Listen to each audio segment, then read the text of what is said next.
Hello dear students, welcomes to class 11 in specially mole concept. Very interesting and very important topic. Last lecture में આપણે થોડાક દાખલા જોયા હતા. પાછું થોડાક આપણે એમાં લેવલ આપણે અપ જઈએ એમાં પાછા થોડાક દાખલા અને તમને હવે દાખલાની પ્રેક્ટિસ માટેની પીડીએફ છે એ હવે પછીના લેક્ચરમાં છે એ તમને મળશે, એટલે મેસેજ સ્વરૂપે આવશે.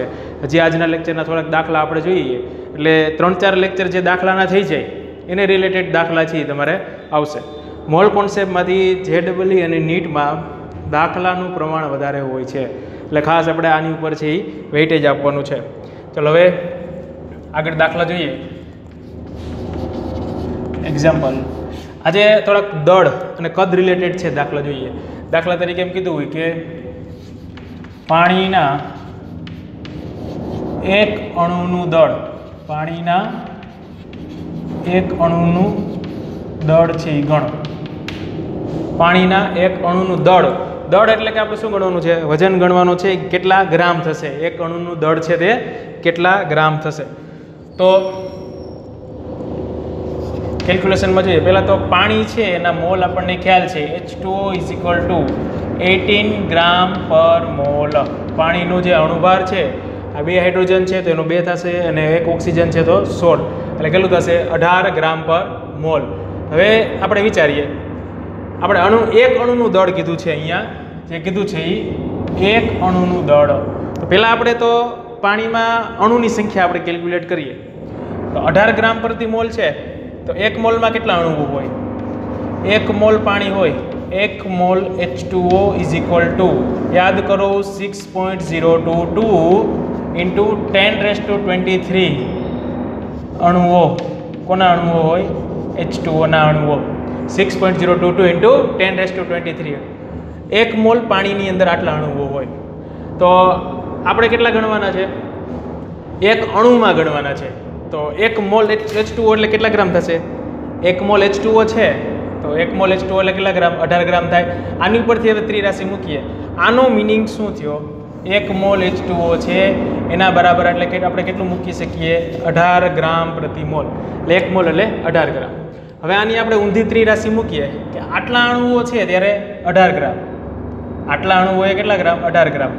જોઈએ આપણે 6.022 × 10⁻23 અણુ હોય ત્યારે H2O કેટલા ગ્રામ ધરાવે? 18 ગ્રામ. આપણને રકમમાં કીધું છે એક અણુ H2O નો એક અણુ હોય ત્યારે કેટલા ગ્રામ. તેનું આપણે કેલ્ક્યુલેશન કરવું હોય તો શું થશે? 18 × 1 6.022 × 10⁻23. આનું તમે સિમ્પ્લિફાય કરો એટલે એ તમારો આન્સર આવે.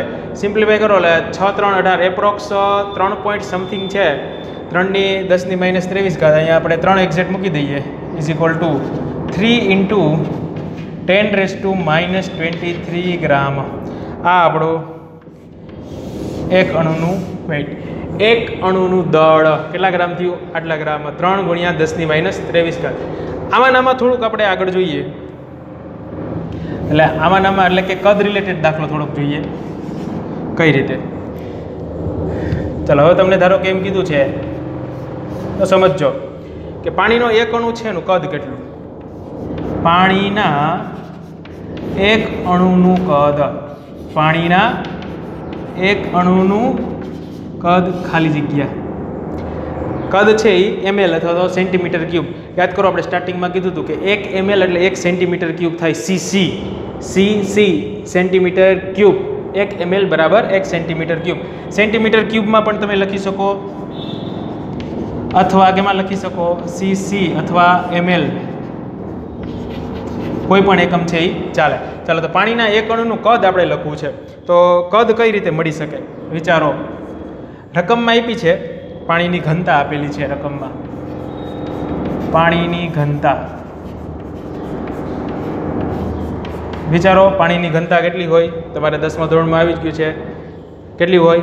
યુનિટી કે 1 ગ્રામ પર સેન્ટીમીટર ક્યુબ, 1 ગ્રામ પ્રતિ સેન્ટીમીટર ઘન. ચલો હવે આપણે જોઈએ કે ઘનતાનું સૂત્ર શું છે? ઘનતા બરાબર દળના છેદમાં કદ. આપણે ગણવાનું છે કદ. કદને સબ્જેક્ટ કરીએ આપણે તો શું થશે? કદ બરાબર કદ અહીંયા ઘનતા છેદમાં આવશે, દળના છેદમાં ઘનતા. ચાલો, તો તેથી કદ બરાબર દળ. પાણીના એક અણુનું દળ આપણી પાસે છે નહીં. આ અલગથી દાખલો પૂછવાનો હોય તો તમારે આ દાખલો ગણવો પડે. પાણીના એક અણુનું કદ છે એ આટલું, 3 × 10⁻23. 3 × 10⁻23 ગ્રામ ડિવાઇડેડ બાય આપણે શું છે? ઘનતા. ઘનતા કેટલી આપી છે? 1 ગ્રામ પ્રતિ સેન્ટીમીટર ક્યુબ. હવે આનું સિમ્પ્લિફાય કરો એટલે ગ્રામ ગ્રામ કેન્સલ થઈ જશે. તો સેન્ટીમીટર ક્યુબ છેદમાં છે એટલે આ માઇનસમાં છે ને, છેદનો છેદ અંશમાં એટલે સેન્ટીમીટર ક્યુબ એમ. તો કદ બરાબર શું આવ્યું? 3 × 10⁻23 સેન્ટીમીટર ક્યુબ, એટલે કે સીસી, એટલે કે ml. શેની વાત થઈ? કદની. તો પાણીના એક અણુનું દળ ગણવાનું કહે તો કઈ રીતે? પાણીના એક અણુ જે છે એનું કદ ગણવાનું કહે તો આ. ચાલો હવે આના જેવું એક બીજું એક્ઝામ્પલ લઈએ. આપણે પાણીના અણુને બદલે અણુ બદલાવીએ. ધારો કે તમને એમ કીધું છે કે સલ્ફર ડાયોક્સાઇડના એક અણુનું દળ, સલ્ફર ડાયોક્સાઇડના એક અણુનું દળ ગણો, આવું કીધું છે. તો સાવ ઇઝી છે. આની જેમ જ SO2 છે તેનો અણુભાર આપણે ગણવું, સલ્ફરનો 32 થાય, ઓક્સિજનનો કેટલો થાય? 16. તો કેટલો થયો? 64 ગ્રામ પર મોલ. 64 ગ્રામ પર મોલ. આની જેમ જોતા જાઓ, આટલા ગ્રામે 1 મોલ છે, તો 1 મોલ એટલે આટલા એના અણુઓ થયા. તો આપણે એક અણુની વાત કરી છે. હવે તો જો ડાયરેક્ટ આની જેમ લખી શકીએ, આટલા અણુ છે ત્યારે 18 ગ્રામ. 6.022 × 10⁻23 અણુ હોય ત્યારે SO2 ના કેટલા ગ્રામ થાય? 64 ગ્રામ. તો આપણને કેટલા અણુની વાત કરી છે? SO2 નો એક અણુ ત્યારે કેટલું? Is equal to 64 × 1 divided by 6.022 × 10⁻23 gram. આનું તમારે સાદુરૂપ આપવાનું છે. એ સાદુરૂપ આપો એટલે એ તમારો આન્સર થશે. ક્લિયર? તો સમજો એમ SO2 જે છે એની જેમ કોઈ પણ અણુ છે એ પૂછાઈ શકે. એક અણુની વાત કરી હોય, એક અણુનું દળ છે એ ગ્રામમાં ગોતવાની વાત હોય મોસ્ટ ઓફ. તો કોઈ પણ અણુ પૂછ્યા હોય તો એનો તમારે પહેલાં શું ગણવું પડે? અણુભાર. અણુભારની મદદથી છે એ મોલ કોન્સેપ્ટ, 1 મોલ હોય તો આટલા અને આટલા મોલ હોય તો કેટલા, એ રીતે કેલ્ક્યુલેશન કરો એટલે સરળતાથી તમે છે એ ગણતરી કરી શકો. ચાલો હવે થોડોક અપડેટ કરીએ આપણે. ચાલો આનો સ્ક્રીનશોટ વ્યવસ્થિત લઈ લો. સ્ક્રીનશોટમાં તમારે વિડીયો પુશ કરી લેવાનો, પછી સરસ મજાનો સ્ક્રીનશોટ લઈ લો. દાખલા ખાસ પાકા જે તમે ચોપડા બનાવ્યા છે એમાં વ્યવસ્થિત છે એ લખવાનું છે વાંચવા માટે. પછી આ ક્યાંય દાખલા છે તમારે રકમ કેવી ગોતવા જાવી હશે તો ક્યાંય મળશે નહીં. રિવિઝન કરવા માટે વ્યવસ્થિત આની બુક છે એ ઉતારજો. ટેક્સ્ટ બુકમાં કોઈ પણ પ્રકારના દાખલા આપેલા નથી, પણ તો તમને એમ થાય કે સર ટેક્સ્ટ બુકમાં નથી તો પૂછાશે. તો આમાં ટેક્સ્ટ બુકની બહારનું કાંઈ આવે છે જોવો છો તમે? કાંઈ પણ ટેક્સ્ટ બુકની બહારનું નથી. એટલે બધું ટેક્સ્ટ બુકનું જ કહેવાય અને બધું જ પૂછાઈ શકે એવું જ છે. ક્લિયર? ચાલો હવે આગળ આપણે જોઈએ થોડોક પરમાણુની સંખ્યા ઉપરથી અલગ અલગ દાખલા ગણવો હોય થોડોક અપડેટ આપણે કરીએ. દાખલા તરીકે જોઈએ, એવી રકમ પૂછી છે કે કેટલા ગ્રામ CO2 માં, જો સમજો કેટલા ગ્રામ CO2 માં, એટલે આપણે શું ગણવાનું છે? CO2 નું વજન, દળ ગણવાનું છે. કેટલા ગ્રામ CO2 માં કાર્બન પરમાણુની સંખ્યા, કાર્બન પરમાણુની સંખ્યા, જો તો થોડોક અટપટો દાખલો છે. કાર્બન પરમાણુની સંખ્યા 13.699 ગુણ્યા 10⁻23. કાર્બન પરમાણુની સંખ્યા, CO2 નું વજન ગણવાનું છે કે કેટલા ગ્રામ CO2 માં કાર્બન પરમાણુની સંખ્યા આટલી થાય. તો આપણે શું ગણવાનું છે? કેટલા ગ્રામ CO2 એટલે કાર્બન ડાયોક્સાઇડ છે તેના આપણે વજન ગણવાનું છે. વિચારો જી પહેલાં કઈ રીતે તમારી કાંઈ જોવો જી બુદ્ધિ ચાલે છે કે નહીં. ક્યાંથી દાખલો સ્ટાર્ટ કરશું. તો વિચારવાનું કીધું હોય તો તમારે ત્યારે આ વિડીયો છે એ પોઝ કરવાનો, પછી થોડુંક આગળ છે એ તમારે વિચારવાનું. કારણ કે કન્ટિન્યુ અહીં તો કન્ટિન્યુ જશે એટલે વિચારો કીધું હોય તો પૂછ કરીને તમે સરળતાથી વિચારી શકો. વિચારવાનો જો આખો દાખલો વિચારવાનો કે પહેલાં શું ગણવું પડે, પછી શું ગણવું પડે, સ્ટેપ બાય સ્ટેપ. પછી અહીંયા જે કેલ્ક્યુલેશન થાય એની સાથે ટેલી કરો અને કેવો આન્સર આવે છે બસ કમ્પેર કરો. સાચો છે ખોટો એ જાતે જ ચેક કરવાનું છે. ચાલો તો પહેલાં તો હું છે એ મોલ ગણીશ. તો મોલ કઈ રીતે કે આપણને ખબર જ છે કે કાર્બનના ખાલી આપણે મોલ, અહીંયા આપણે વાત આપી છે કોના પરમાણુઓ છે, કાર્બન પરમાણુના સંખ્યા આપી છે આપણે. તો એક મોલની આપણે વાત કરીએ, એક મોલમાં કેટલા આવશે? એક મોલની આપણે વાત કરીએ તો 6.022 ઇન્ટુ 10⁻23 આટલા કાર્બન પરમાણુ, આટલા કાર્બન પરમાણુ બરાબર કેટલા મોલ કાર્બન થશે? 1 મોલ કાર્બન. તો સમજો તો આટલા કાર્બન પરમાણુ એ કેટલા? 13.699 ગુણ્યા 10⁻23 કાર્બન પરમાણુ બરાબર કેટલા મોલ કાર્બન? ચલો ચોક મારો પતી ગયો છે, આપણે સરસ મજાનો ચોક લઈએ. ચાલો વિચારો. તો આનો બેનો ક્રોસ મલ્ટિપ્લિકેશન આપણે કરીએ. શું થશે? 13.699 ગુણ્યા 10⁻23 એને ગુણ્યા 1 ડિવાઇડેડ બાય જૂનું જાણીતું 6.022 ઇન્ટુ 10⁻23. આનું સિમ્પ્લિફાય તમે કરશો એટલે લગભગ 2.27 મોલ. કેટલો આવ્યું? 2.27 મોલ. આ મોલ કોના આવ્યા? કાર્બનના. કેના મોલ આવ્યા? કાર્બન પરમાણુના. આટલા મોલ કાર્બન પરમાણુ. જો સમજો આપણને સ્ટાર્ટિંગ ક્યાંથી કરવું એ જ મહત્વનું છે. તમને એમ થાય કે સર અમને કેમ ખબર પડે કે દાખલો અહીંથી સ્ટાર્ટ કરો? એની તો વાત થઈ છે, તમે જો વ્યવસ્થિત કાંઈ નથી, સાવ એટલે સાવ ઇઝી છે. કેમેસ્ટ્રીમાં આપણે એટલું બધું કાંઈ હાર્ડ આવતું જ નથી, બહુ સરસ મજાનું સાવ ઇઝી છે. કાર્બન પરમાણુની સંખ્યા આટલી આપી છે, એની ઉપરથી આપણે એના મોલ ગણી લીધા. આટલા પરમાણુ એ આટલા મોલ, તો આટલા એ કેટલા મોલ? ચાલો હવે મોલ મળી ગયા તો શું આપણે કરશું? 1 મોલ CO2 છે, એક ખાલી CO2 તમે વિચારો તો એમાં કાર્બન પરમાણુ કેટલા છે? 1 છે. તો એનો મતલબ એક કાર્બન પરમાણુ હોય ત્યારે 1 મોલ CO2, આટલા કાર્બન પરમાણુ હોય ત્યારે કેટલા? એટલા જ CO2. આપણે CO2 ના મોલ ગણવા છે. અહીંયા આપણે લખીએ છીએ. શું કરવાનું છે એ આપણે લખીએ. હવે આપણે CO2 ના મોલ ગણવા છે. હવે આપણે CO2 ના મોલ ગણવા છે તો આમાં વિચારવાનું. ચાલો વિચારો. CO2 ના મોલ ગણવા છે તો શું કઈ રીતે વિચારી શકાય? CO2 ના તો તમને એમ થાય કે આ મોલ એ ભાઈ કાર્બનના મોલ છે, CO2 ના નથી, તો કઈ રીતે વિચારશું? ચાલો એક પોઈન્ટ મૂકીએ સરસ મજાનો કે 1 મોલ CO2 છે,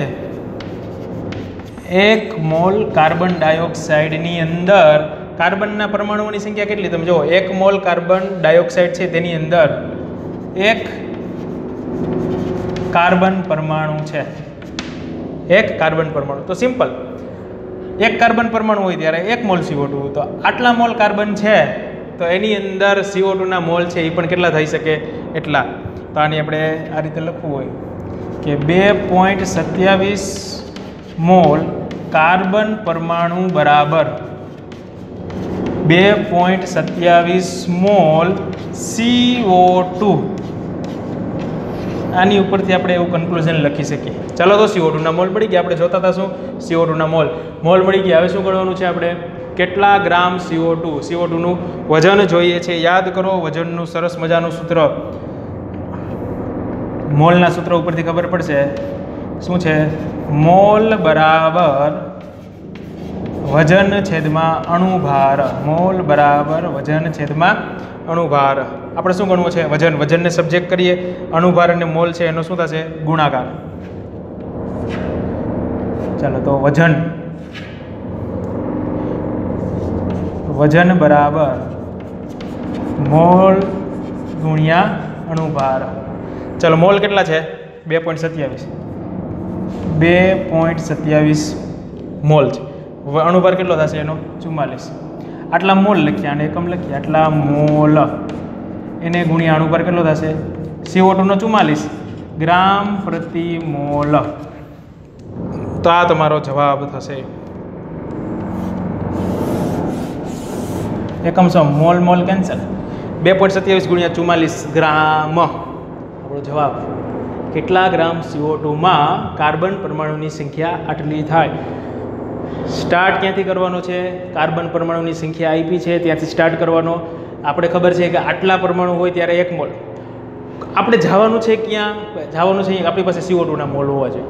જો CO2 ના મોલ હોય તો આની ઉપરથી સરળતાથી વજન ગણી શકીએ. તો CO2 ના મોલ કેમ ગણવા? આ એના માટેની વાત છે. CO2 ના મોલ ગણવા માટે આપણે પહેલાં મોલ ગણ્યા કોના? કાર્બનના મોલ. કાર્બનના મોલ મળી ગયા તો એની ઉપરથી આપણે એક આવું લોજિક લગાડ્યું કે 1 મોલ CO2 છે તો એની અંદર 1 કાર્બન પરમાણુ હોય તો આટલા મોલ કાર્બન હોય તો એની અંદર આટલા મોલ CO2 છે એ થઈ શકે. સ્વાભાવિક વસ્તુ છે. ક્લિયર? ચાલો સરસ મજાનો હવે એક બીજો દાખલો જોઈએ. બધા દાખલા સરસ મજાના જ છે, સારામાં સારા દાખલા. 1 કિલોગ્રામ તો સમજજો, સરસ દાખલો. 1 કિલોગ્રામ ઇલેક્ટ્રોનની 1 કિલોગ્રામ ઇલેક્ટ્રોનની મોલ સંખ્યા બરાબર ખાલી જગ્યા ઇલેક્ટ્રોન. યાદ કરો આપણે મોલ ભણ્યા ત્યારે કીધું હતું કે 1 મોલ એટલે અણુઓ કે પરમાણુ કે જે કંઈ હોય કેટલા થાય? 6.022 × 10⁻23. 1 મોલ H2O એટલે આટલા H2O. 1 મોલ ઇલેક્ટ્રોન મેં લખાયું હતું 1 મોલ ઇલેક્ટ્રોન બરાબર 6.022 × 10⁻23 ઇલેક્ટ્રોન. ચાલો પણ અહીંયા તમારે એક ઇલેક્ટ્રોનનું વજન યાદ રાખવાનું છે. અહીંથી આપણે સિમ્પ્લિફાઈ કરીએ કે 1 ઇલેક્ટ્રોનનું વજન 1 ઇલેક્ટ્રોનનું વજન યાદ રાખવાનું છે 9.109 × 10⁻28 ગ્રામ 1 ઇલેક્ટ્રોનનું વજન છે. આની ઉપરથી આપણે દાખલો આગળ વધારીએ. ચાલો તો 9.109 × 10⁻28 ગ્રામ હોય, આટલા ગ્રામ હોય ત્યારે કેટલા ઇલેક્ટ્રોન? 1 ઇલેક્ટ્રોન. બરાબર? તો આપણે કેટલા કિલોગ્રામ કીધું છે? ગ્રામની વાત કરી ને, કિલોગ્રામને ગ્રામમાં કન્વર્ટ કરો. 1 કિલોગ્રામ કેટલા થાય? 1000 ગ્રામ. કેટલા થાય? 1000 ગ્રામ. આપણે લેવાની તો આ જ સંખ્યા હોય. આટલા ગ્રામે 1 ઇલેક્ટ્રોન તો 1000 ગ્રામે કેટલા? 1000 ગ્રામે ઇલેક્ટ્રોનની સંખ્યા કેટલી? તો અહીંયા આપણે લખીએ, ક્રોસ મલ્ટિપ્લિકેશન કરીએ. 1000 × 1 છેદમાં 9.109 × 10⁻28. આ શું આવ્યું આપણને? શું મળ્યું? આટલા ઇલેક્ટ્રોન. આટલા ઇલેક્ટ્રોન 1000 ગ્રામની અંદર આટલા ઇલેક્ટ્રોન. પણ આપણને પૂછ્યું છે ઇલેક્ટ્રોનની મોલ સંખ્યા. ઇલેક્ટ્રોનની મોલ સંખ્યા. તો તમે વિચારો છે, યાદ કરો. આપણે હાઇલાઇટ કરીએ થોડુંક. 6.022 × 10⁻23 ઇલેક્ટ્રોન હોય ત્યારે કેટલા મોલ ઇલેક્ટ્રોન થાય? 1 મોલ ઇલેક્ટ્રોન. 6.022 × 10⁻23. તો આટલા એ કેટલા? 1000 છેદમાં 9.109 × 10⁻28 આટલા ઇલેક્ટ્રોન હોય ત્યારે કેટલા મોલ? સાવ સિમ્પલ છે, જોજો. તો આનું બસ ક્રોસ મલ્ટિપ્લિકેશન કરવાનું છે.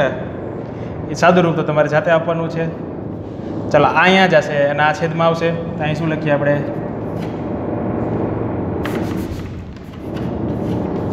1000 એના છેદમાં આ 9.109 × 10⁻28 ડિવાઇડેડ બાય આ બેનો ગુણાકાર છેદમાં આ 6.022 × 10⁻23. આનું તમે સિમ્પ્લિફિકેશન કરો એટલે જો હજી આપણે સાદુરૂપ પછી થોડુંક આપણે કરવું હોય તો આ રીતે લખી શકાય. 1000 છેદમાં 9.109 × 6.022 × 10⁻28 × 10⁻23. આનું સિમ્પ્લિફાઈ કરો એટલે 10⁻5 આવશે. આ બેનું એટલાનું જ કરે. પછી આનું ડિવાઇડેશન કરો એટલે એ તમારો આન્સર. આ શું થયું આપણો આન્સર? આટલા મોલ ઇલેક્ટ્રોન. જે આપણે કીધું હતું કેટલા મોલ, તો કે આટલા મોલ ઇલેક્ટ્રોન. આનું સાદુરૂપ આપવાનું છે. ઓપ્શન કેવો આપ્યો છે? જો એમસીક્યુ હોય, જીનીટ હોય તો શું હોય? એમસીક્યુ જોઈએ ને, એમસીક્યુમાં નીચે જે 4 ઓપ્શન આપ્યા હોય એમાં કયો ઓપ્શન છે એની ઉપર મેચ કરવાનો. જો સાદુરૂપ આપ્યો હોય તો સાદુરૂપ આપવાનું, નહીંતર અહીંયા દાખલો તમારો પૂરો થઈ જાય. પણ થિયરી હોય અને મેં દાખલો ધારો કે 4 માર્ક્સમાં પૂછ્યો હોય તો આ તમારો જવાબ ન ચાલે, અને હજી સાદુરૂપ આપવું પડે અને ભાગાકાર છે એ તમારે કરવો પડે. બસ આપણે આજે પાછા આપણે 5-6 દાખલા ગણ્યા. હવે નેક્સ્ટ લેક્ચરમાં નવો ટોપિક સ્ટાર્ટ કરશું. પછી એ દાખલા પૂરા થઈ જાય એક સાથે તમને આજે બધા દાખલા ગણ્યા બધાની એક સાથે પીડીએફ તમને મળશે. દાખલા છે એમસીક્યુ સ્વરૂપે પીડીએફ મળશે. 4 જવાબ હશે, એમાં સાચો જવાબ છે તમને આન્સર આપી દીધા હશે, પણ કેલ્ક્યુલેશન તમારે કરવાની છે. પછી જેમ જેમ આગળ જશે થોડોક સમય સાથે લઈને તમને ગણતરી કરેલું પીડીએફ છે હું મૂકીશ. ગણતરી કરેલું એટલે તમારે ટેલી કરી લેવાનું કે દાખલા છે એ આપણા કેટલા સાચા પડ્યા. વ્યવસ્થિત આનો સ્ક્રીનશોટ લઈ લો. તમને કીધું હતું એમ કે આ દાખલા છે બીજે ક્યાંય મળશે નહીં. વ્યવસ્થિત આની નોટબુક બનાવજો. ક્લિયર? બધાનો દિવસ શુભ રહે, સારો રહે અને કેમેસ્ટ્રીમય આનંદમય રહે.